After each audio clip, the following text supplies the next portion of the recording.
Estamos en el interior de la fábrica de la vacuna Sputnik V en Rusia.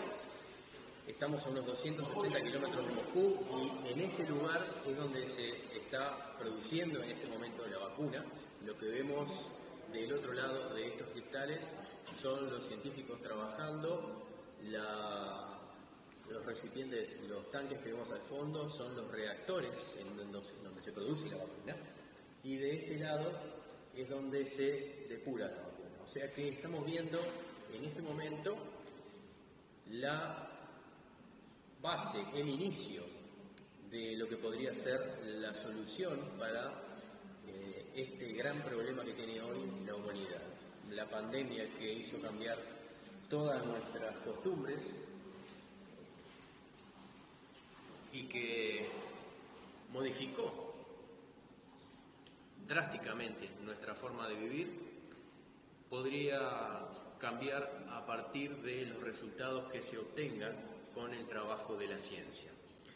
Y para eso se armó esta planta, una fábrica que desde hace unos 10 años está produciendo medicamentos y vacunas.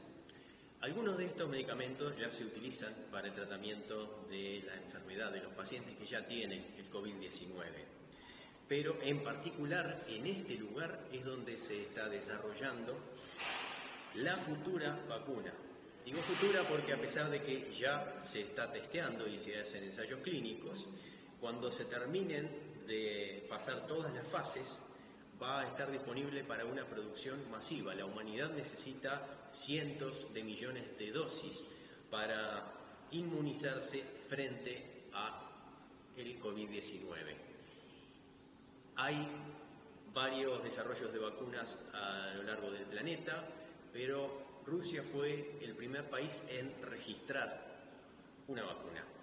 Y en este mismo lugar es en donde se está desarrollando y ya produciendo la vacuna Sputnik V.